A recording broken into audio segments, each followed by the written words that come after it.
At Thanksgiving dinner, I asked my parents if the hospital had sent the surgery appointment.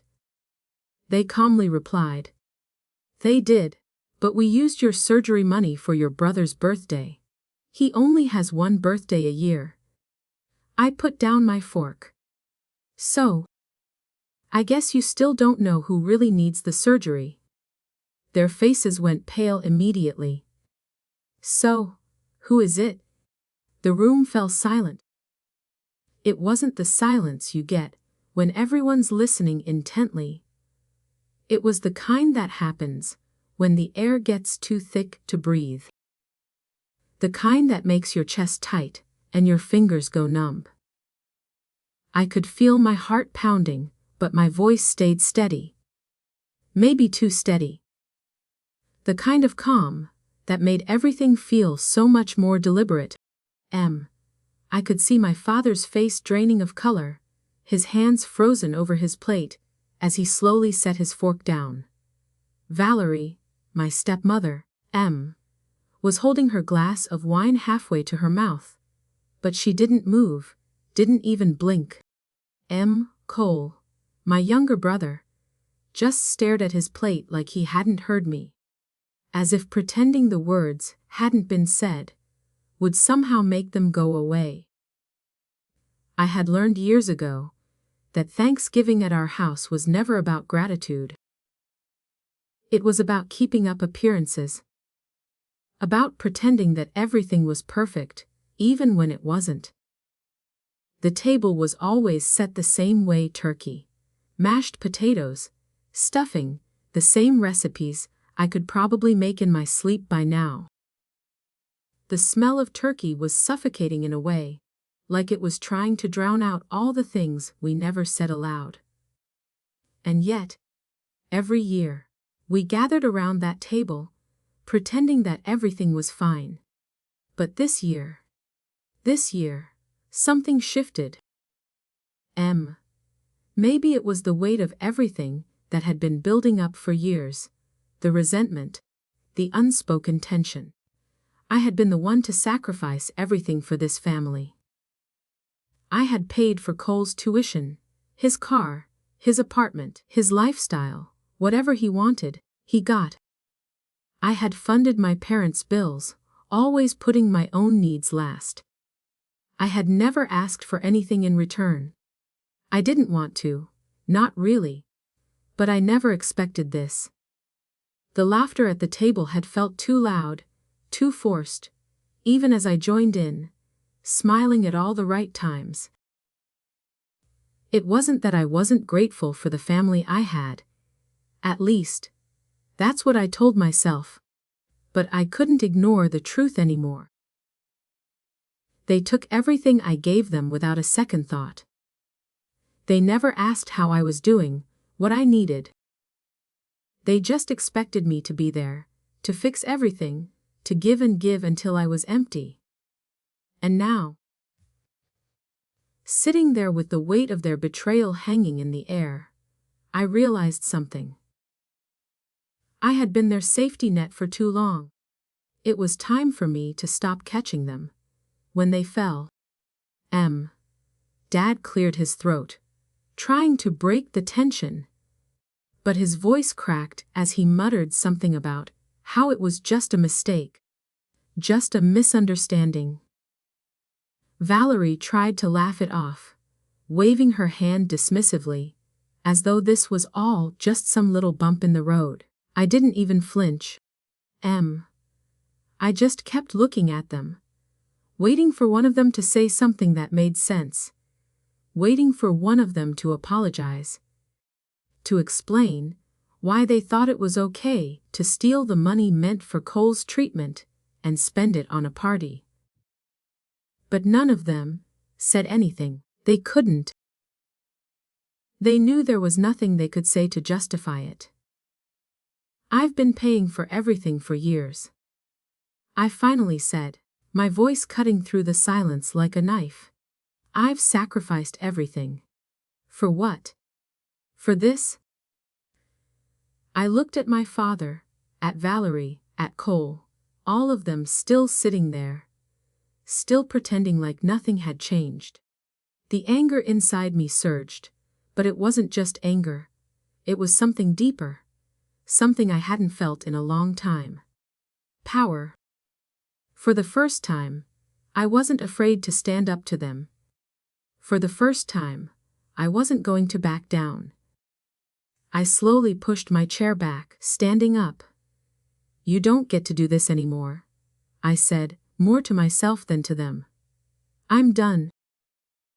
I turned and walked out of the room, leaving them sitting there in stunned silence. I didn't look back. I couldn't. I could feel their eyes on me, but I didn't care. Not anymore. I sat in the living room for hours after the dinner ended, the silence around me heavy and suffocating. My phone sat beside me. Screen cracked from where I dropped it earlier in the evening. It wasn't that I didn't expect this.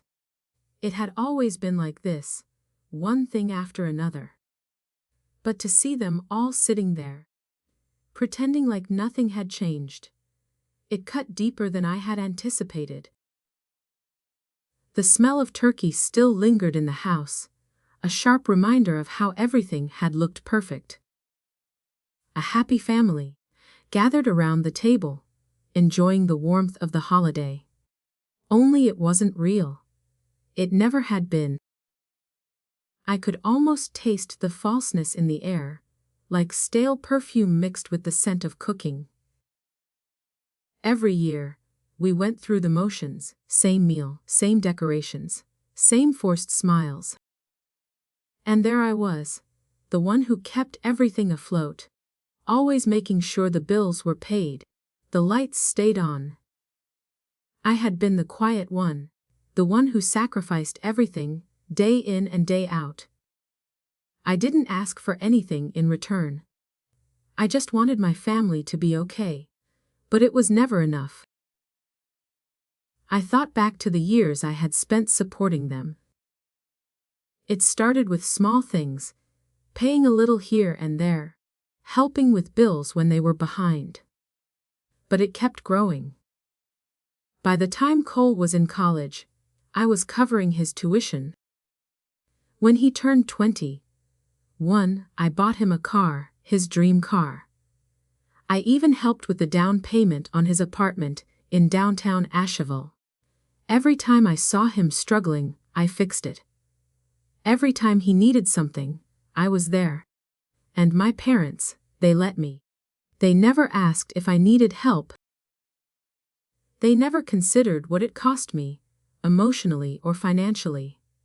That was the thing about family, right? They just expected.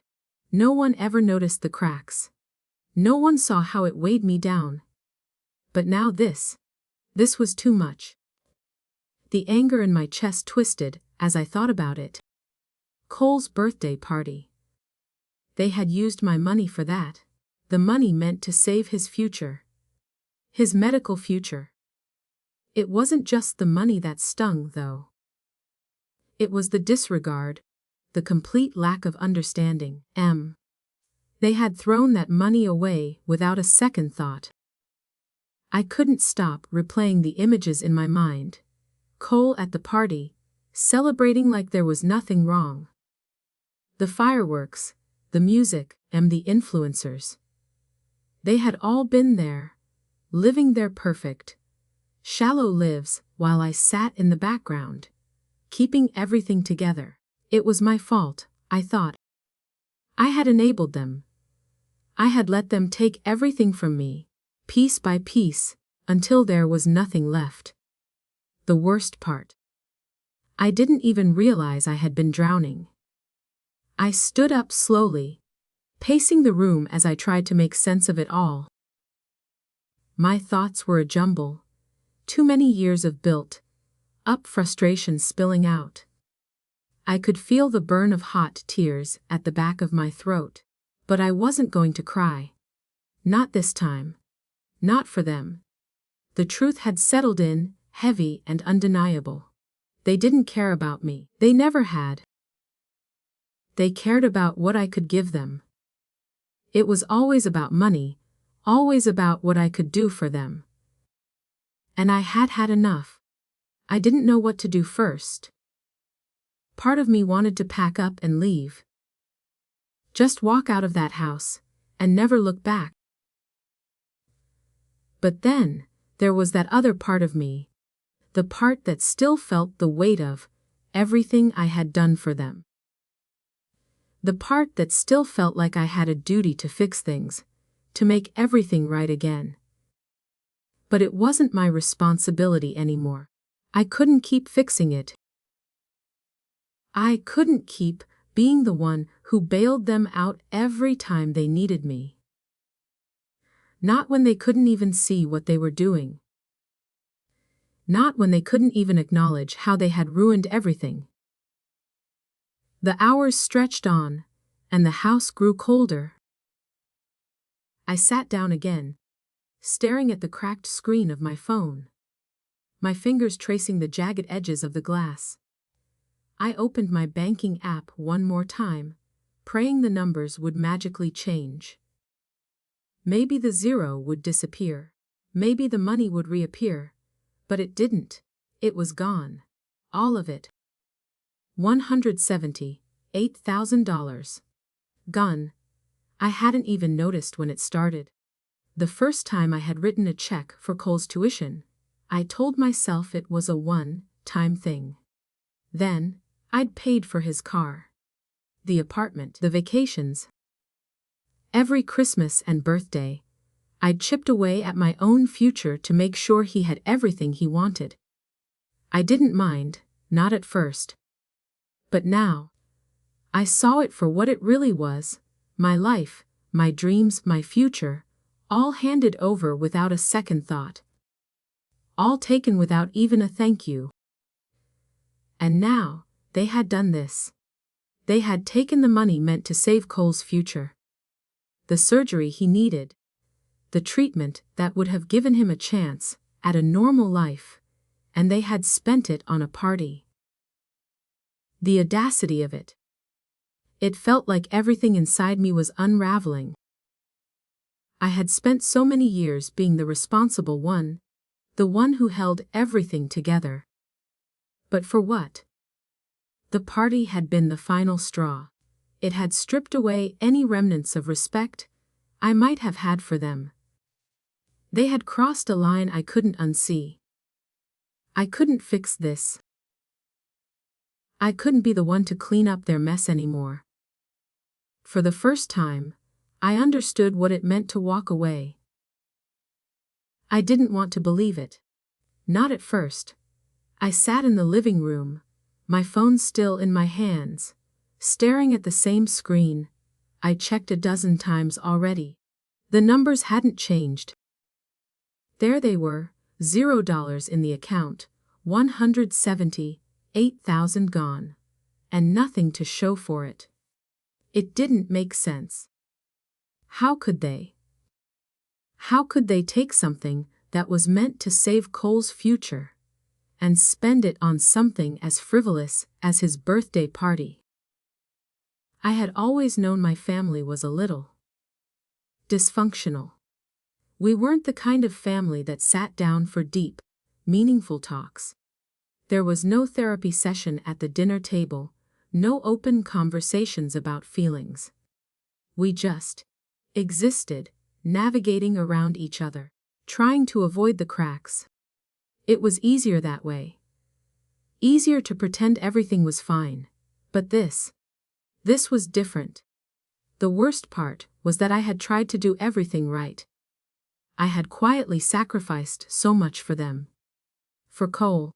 For my parents. But none of it mattered. They never saw it. They never saw how much I gave up just to keep things running smoothly. They never saw the nights I stayed up late, making sure the bills were paid, the rent was covered, the money was always there, when they needed it.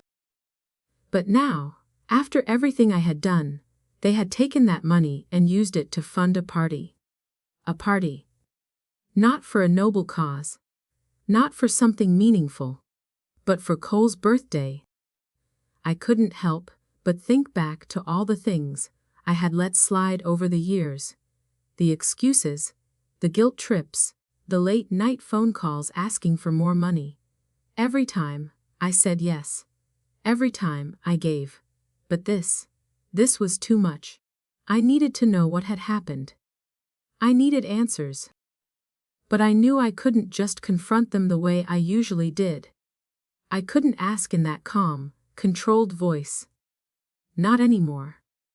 This time, I needed to make sure they understood. I grabbed my coat, throwing it over my shoulders. My fingers were shaking, and my mind was racing. I couldn't just sit here. I had to act.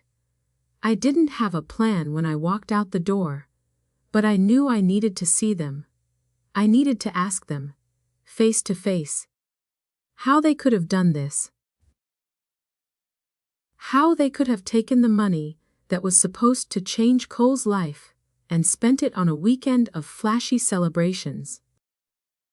I pulled into the driveway of my childhood home, the same house I had grown up in. The same house I had always returned to. Even after all the years of running around and building a life of my own. The front porch was lit by a dim light, casting long shadows across the steps. The house looked like it had been here forever, but tonight it felt different. It felt heavy. The door opened before I even knocked. Dad stood there, looking like he'd been waiting for me, as if he already knew what was coming. His face was tight, his hands in his pockets. Valerie stood just behind him, her eyes avoiding mine, but the tension in her posture was palpable. "Chloe, what's going on?" Dad asked, trying to sound calm, but I could hear the edge in his voice. I didn't waste time with pleasantries. "I want to know why," I said, my voice flat. "Why did you take the money? The money meant for Cole's treatment. How could you spend it on a party?" For a moment, no one said anything. The silence stretched out, thick and suffocating. I could feel my heart pounding in my chest, my breath shallow. But I didn't look away, I couldn't. Finally, Valerie spoke up.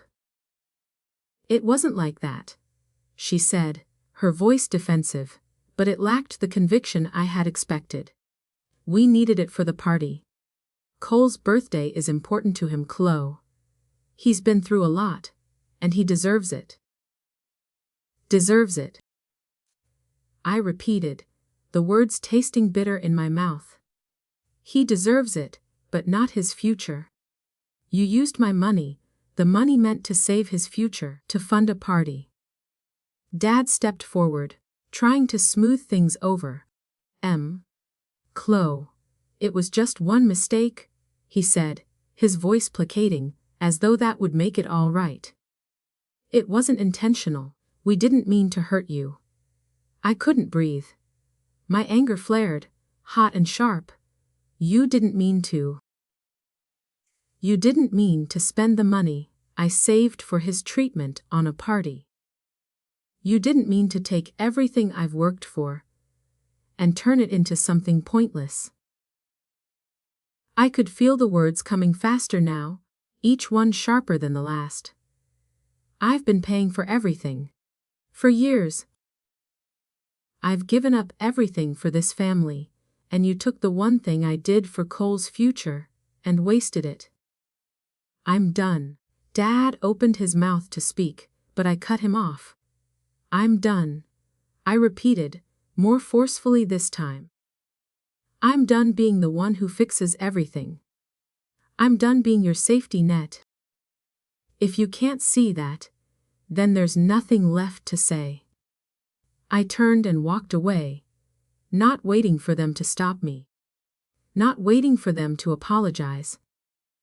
I was done waiting for them to realize how much I had given. They never would.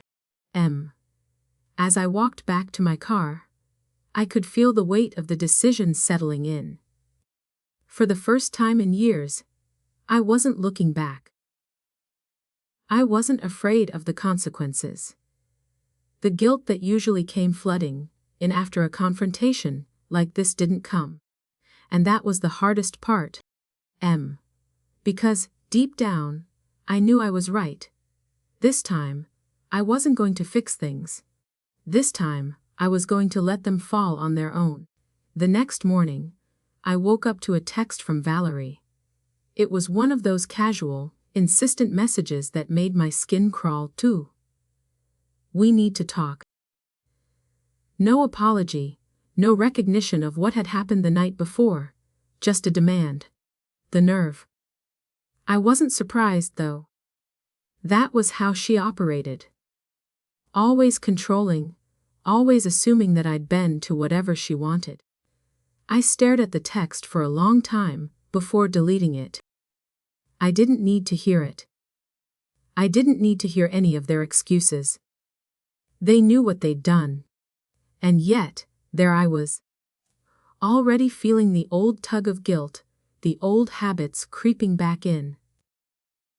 The part of me that wanted to make everything right again, even when I knew I shouldn't. But I was done. I knew I was done. I spent the next few hours going over everything in my head, trying to steady myself. The cold morning light was creeping through the blinds, and I couldn't help but notice how different everything felt now. The house was silent, still, almost like it was holding its breath along with me. The smell of coffee was the only thing that made the room feel alive, but even it felt like it had lost its warmth. I knew I couldn't keep going like this, keeping them afloat while I drowned. It wasn't just about the money anymore. It was the emotional toll, the constant giving and never receiving. I walked into the kitchen, opening the cabinets, moving around mechanically, doing something, anything to keep my mind from spiraling. But even as I moved, I could feel the weight of everything pressing down on me. I wasn't sure when it happened, but at some point, I had let them take over my life. I had spent so much time caring for them, putting their needs first, that I had completely lost sight of my own. That's when it hit me. I hadn't just been supporting them financially. I had been supporting their egos, their need to feel like they were important, like they mattered. And I had done it at the expense of everything that made me. My own dreams, my own future. They had all been put on the back burner, because I had been too busy trying to fix their lives. As I made my way to the couch, the phone in my hand felt heavier than it ever had before. I had been avoiding it, avoiding the inevitable confrontation. But it was time. They couldn't keep pushing me around, pretending like they had the right to take whatever they wanted from me. I opened the Messages app, my fingers shaking as I typed out a message. It was a simple one, but it held everything I had been holding in for years. I'm done. Don't contact me again. I read it over once, twice. My thumb hovered over the send button, and for a moment, I hesitated. But then I pressed it. And just like that, I hit send. I stared at the screen, feeling the rush of adrenaline flood my veins.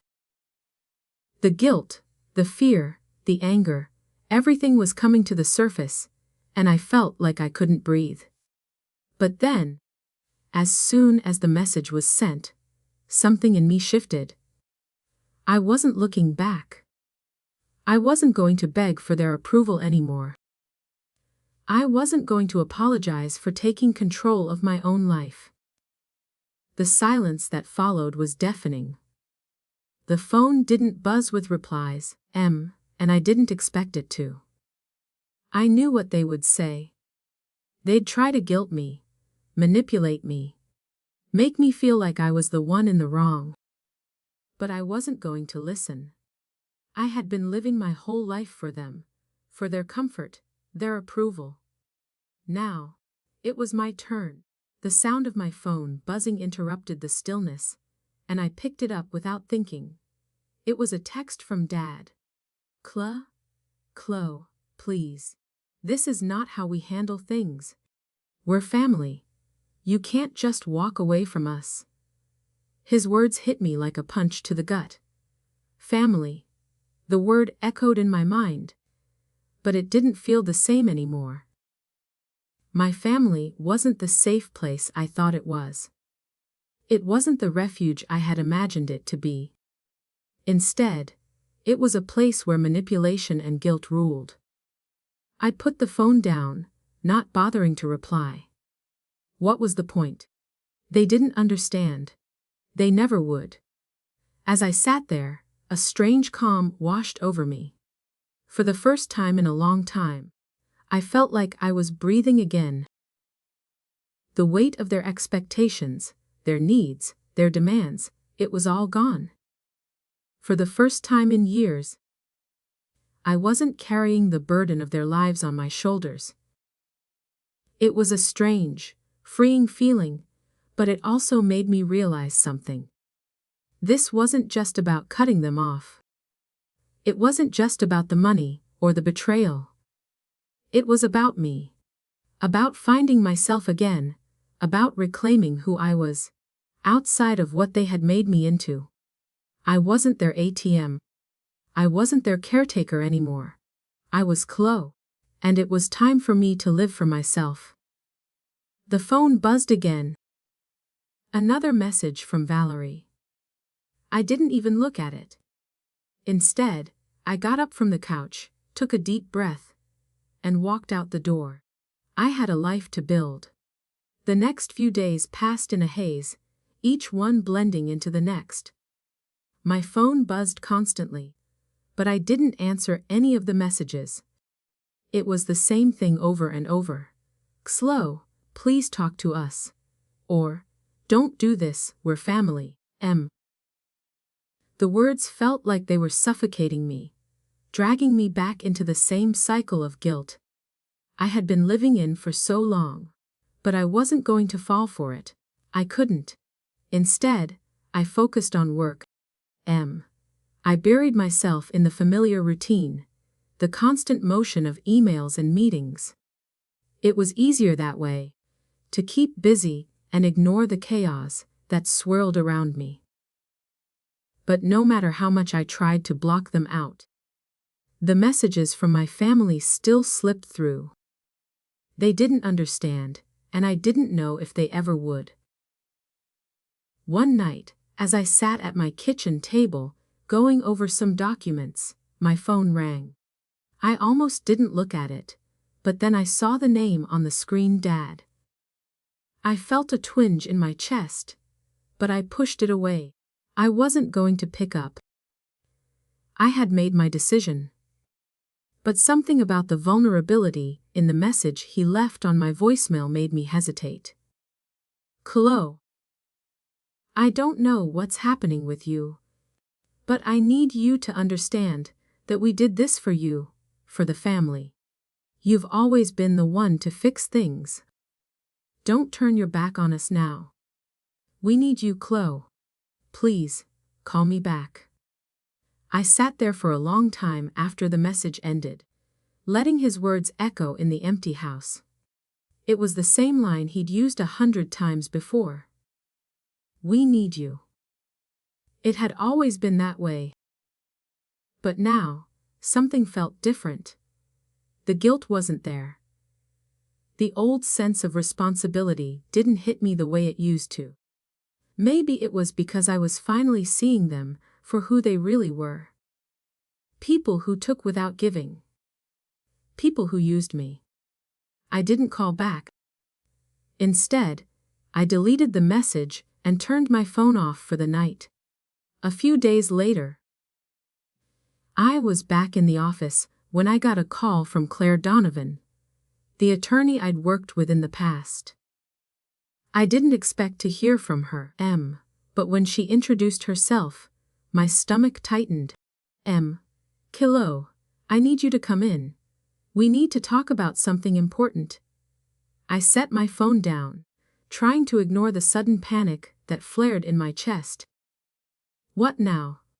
Had they gone to the bank? Had they somehow turned this around and gotten someone to listen to their side of the story? I met Claire the following afternoon in her small, yet sleek office. She was sitting behind her desk, a stack of papers in front of her, her expression serious. The moment I sat down, she wasted no time. Kilo, your parents filed for guardianship. They're claiming you're mentally unstable. They say you've been showing signs of emotional distress and have been isolating yourself, and they've used everything, every little thing, to try and prove it. I felt the blood drain from my face. What? They can't do that. They can. And they have. I've got the paperwork here. She slid a thick stack of papers across the table. My name was at the top, bold and official. I picked it up, scanning the documents quickly. But the words blurred in front of me. Guardianship. Mental instability. The accusations were there in black and white, as though they had the right to take everything from me. They're accusing me of what? My voice broke before I could stop it. I tried to steady myself, but it felt like the ground was shifting beneath me. Claire sighed and leaned back in her chair. They've even included some fake medical records. Chloe, they're trying to say you've been in therapy for suicidal tendencies, that you've been hoarding medications, that you've been showing signs of psychosis. I could feel my heart pounding in my ears. This is ridiculous. They're lying. I know. But this is their play. They've found people to back them up. And they're pushing for an emergency hearing. If the court grants it, they could freeze all your assets and put you under psychiatric evaluation. My mind raced. What are they trying to do? How could they get away with this? Claire's eyes softened. They're trying to regain control of your finances, Chloe. They've seen that you've cut them off. This is their way of taking everything back. I felt a wave of nausea hit me. They couldn't be serious. But they were, and they were willing to go to any length to get what they wanted. I won't let them do this, I said, the words coming out more forcefully than I expected. I wasn't sure how I could fight it, but I knew one thing for sure. I wasn't going to let them win. Claire nodded. We'll fight this. But you need to gather everything. Bank records, emails, texts, anything that shows they're lying. I'm going to need proof that you're in control of your life and that they're the ones who've been exploiting you. We need to hit them hard. I swallowed hard, nodding. It wasn't just about the money anymore. It was about proving to them, and to myself, that I wasn't going to let them control me any longer. The next few days were a blur of paperwork and frantic searching through old emails and texts. I dug through everything, gathering pieces of evidence, trying to make sense of it all. But it wasn't just the legal battle that was weighing on me, it was the emotional toll. Every time I read another accusation, I could feel the old wounds opening. It was like I was reliving every betrayal, every moment I had put them first at the cost of my own life. I was angry, yes, but I was also exhausted. By the time I was done, I felt like I had nothing left to give. But I couldn't stop now. I had to keep going. I had to fight. I sealed everything in an envelope and sent it to Claire. I didn't know what the outcome would be, but I knew one thing for sure. I wasn't going to lose this fight. Not this time. The day of the hearing came faster than I expected. I had spent the last few weeks in a whirlwind, gathering everything I could find: texts, emails, bank statements, even the old records from the trust fund. Each document felt like another brick in the wall I was building between myself and my family. And each one was harder to look at than the last. I had to relive every betrayal, every lie. But I had to do it. I had no choice. As I walked into the courthouse that morning, I could feel my pulse in my throat. The building felt cold, sterile, like it was waiting for something big to happen. The sound of footsteps echoed through the empty halls as I made my way through the security check. I passed by the metal detectors, my stomach twisting tighter with every step. The courtroom itself was even more intimidating than I imagined. The walls were lined with dark wood, the air thick with the smell of dust and formality. I could hear the soft murmur of voices from the other side of the door, the buzz of a quiet, anxious energy that seemed to hang in the air. I tried to take steadying breaths as I walked through the door, but my legs felt like they were made of stone. Dad and Valerie were already seated at the petitioner's table. They looked out of place in the cold, professional environment of the courtroom, their usual confidence replaced with a kind of nervousness that I hadn't seen before. Dad's face was pale, his jaw clenched tight. Valerie kept glancing around, her fingers tapping nervously on the table. Cole was sitting behind them, his hoodie pulled low over his face, barely looking up. The sight of them made my blood boil, but I pushed it down. I couldn't afford to let my emotions take over now. I took a seat at the respondents' table. Claire was sitting beside me, flipping through the pile of documents she'd collected. She looked up at me and gave a small nod, as if to say, "We've got this."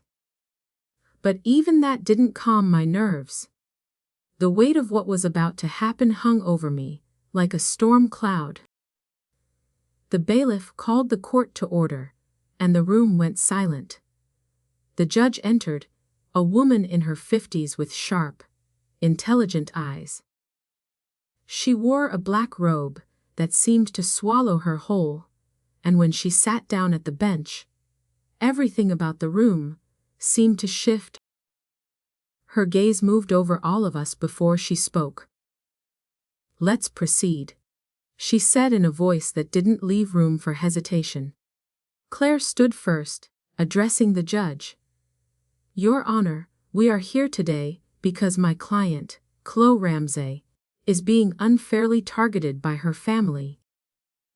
They are filing for guardianship, based on fraudulent claims, and we have evidence to prove that." I watched as Valerie and Dad exchanged uneasy glances. I could see the tension in their shoulders, the tightness of their lips. This wasn't going as smoothly as they had hoped. Your Honor.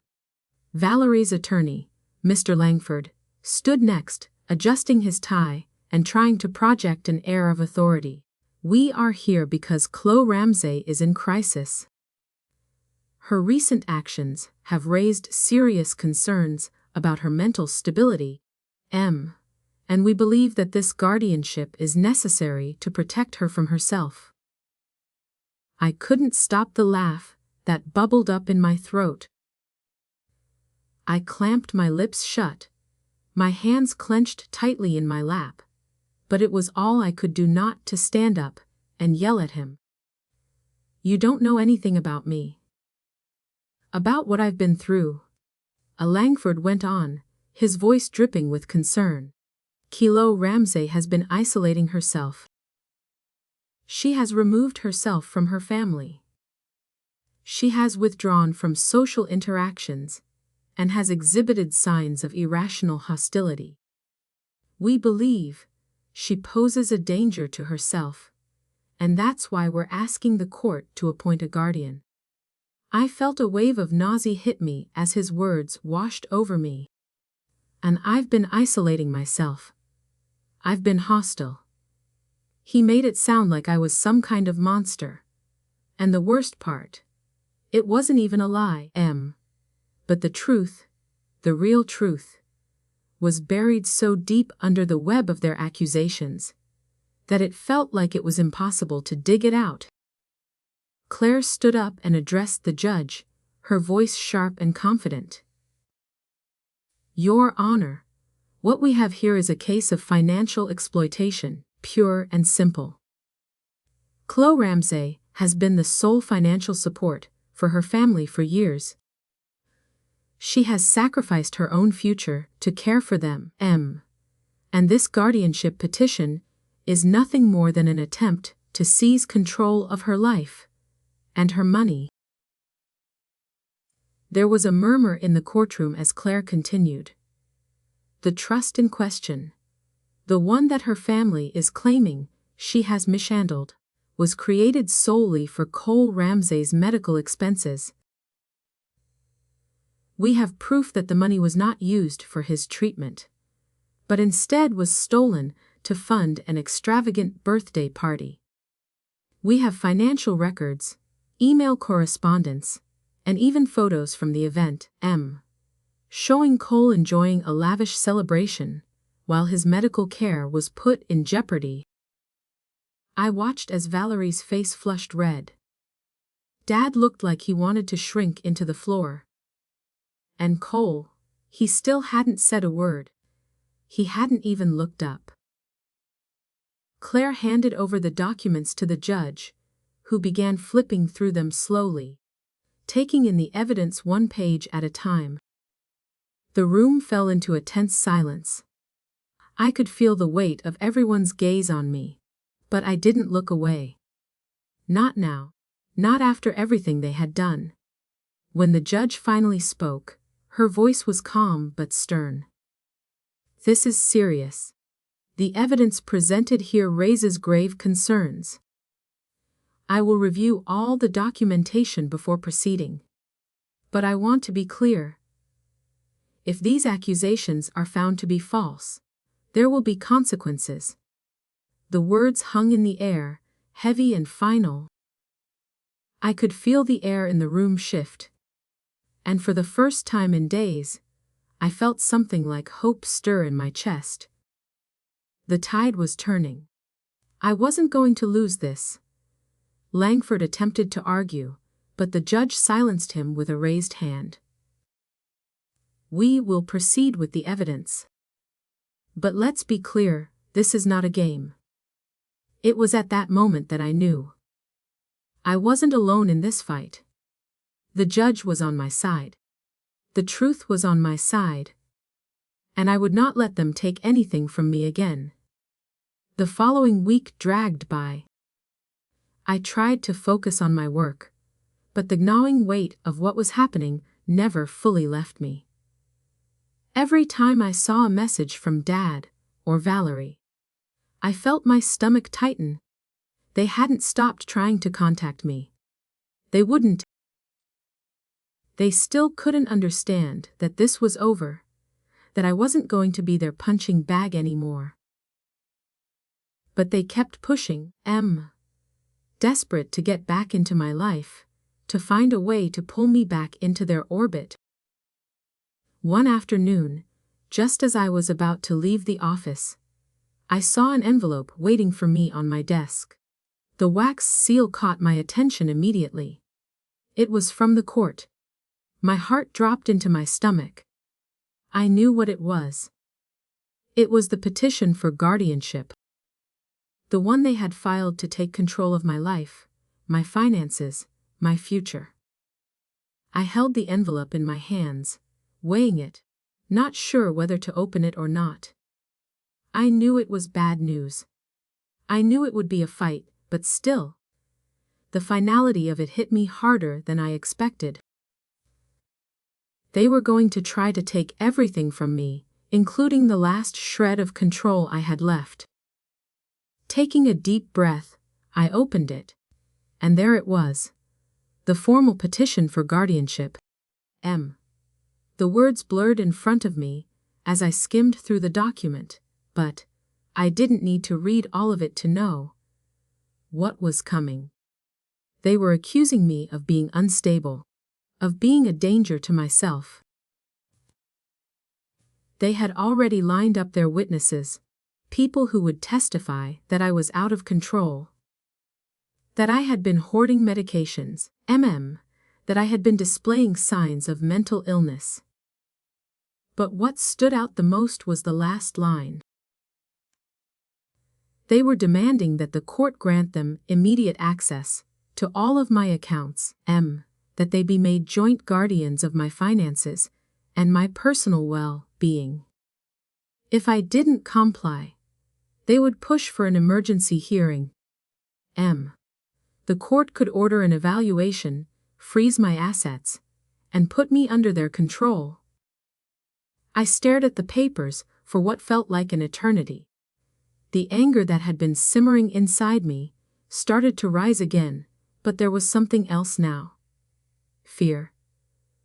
I couldn't let them win. I couldn't let them take everything. I immediately called Claire. When she picked up, I didn't waste time with pleasantries. Claire, they've filed. I've got the papers here. They're trying to take everything from me. I need your help. She sighed, sounding more calm than I felt.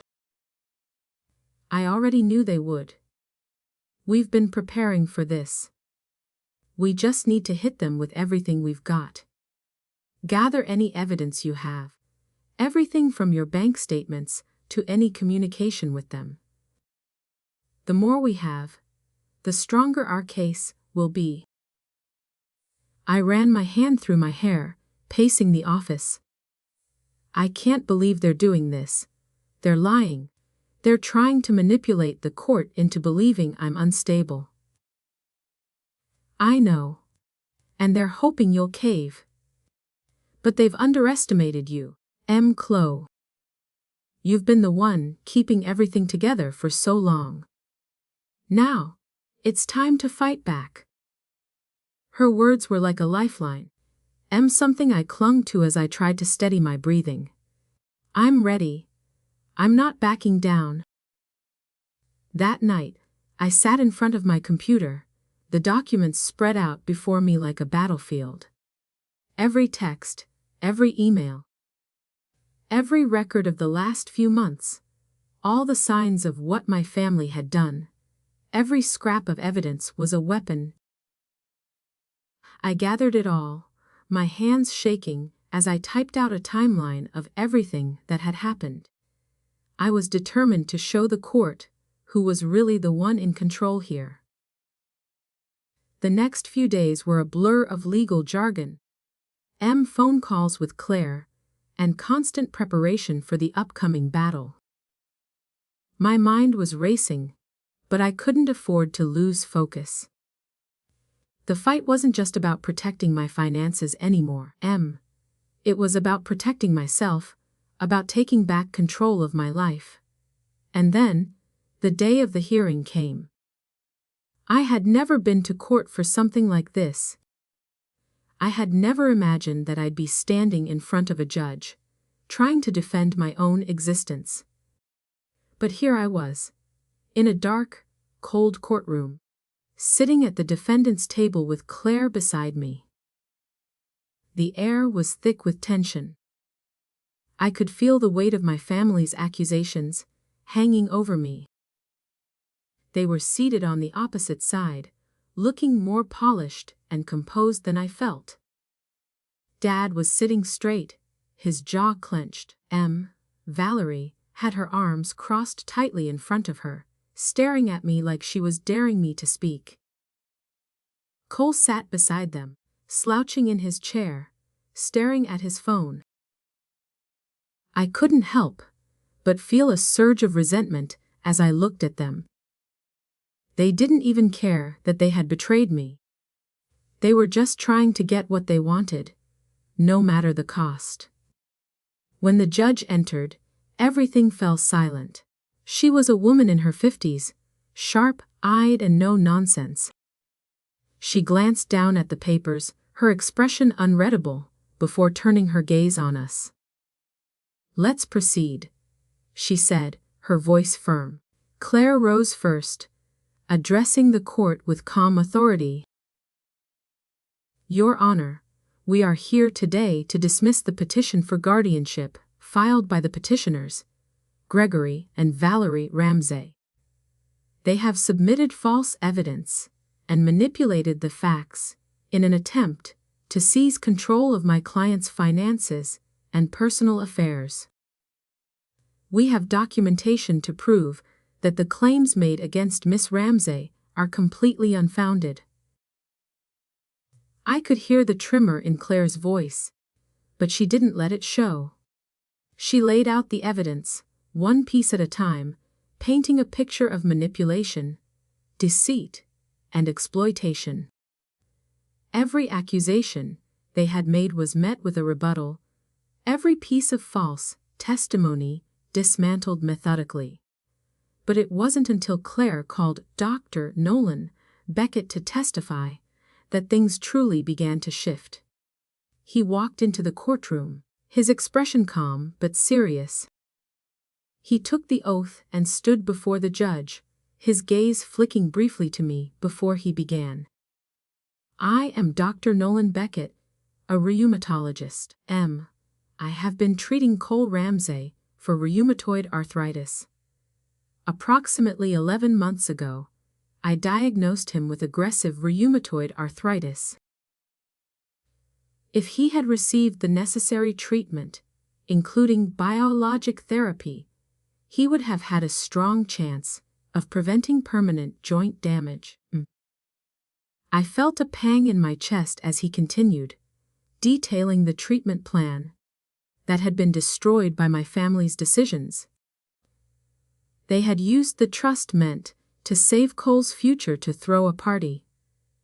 I felt the weight of it sink deeper, but I held it together. Nolan's testimony was the turning point. Slowly, I began to feel something shift inside me. The anger that had been building inside me for so long started to feel more like power. This was my moment. This was where I would take everything back.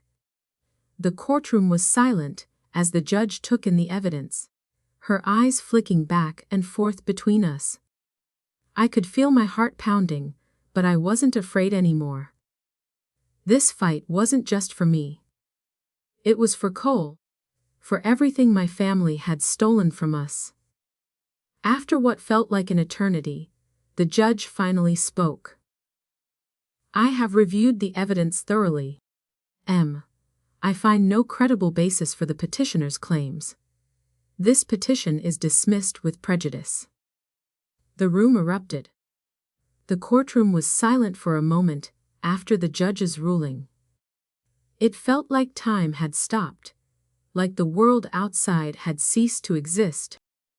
For the first time, in what felt like forever, I could breathe. I didn't realize how much I had been holding my breath until the weight of it lifted. The tension in my chest that had been there for so long just disappeared. I sat there, frozen for a few seconds, before Claire smiled at me, her relief evident. "We did it," she said quietly, her voice calm but full of triumph. The corners of my lips tugged up, but the reality of it didn't hit me right away. I was still processing the last few weeks.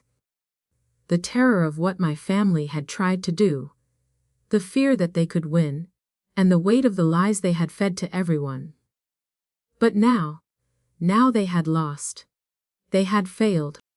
I stood up, still in shock, as the judge banged her gavel, officially closing the case.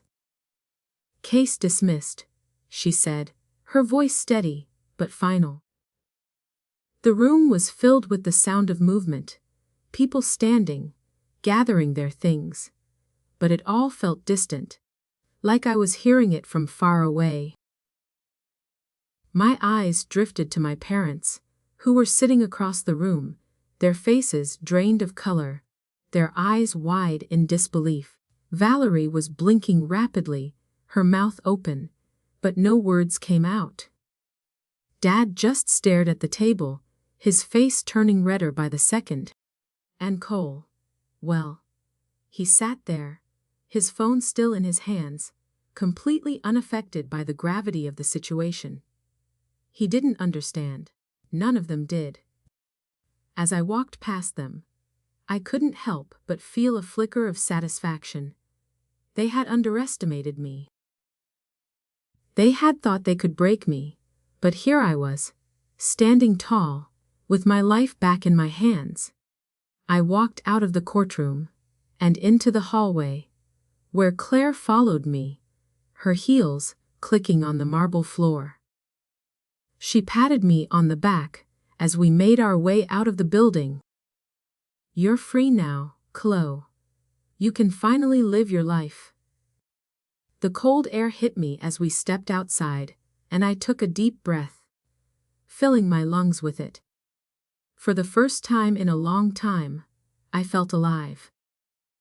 It was like a weight had been lifted from my shoulders, one I didn't even realize had been there. The world didn't feel so heavy anymore. There was freedom in the air.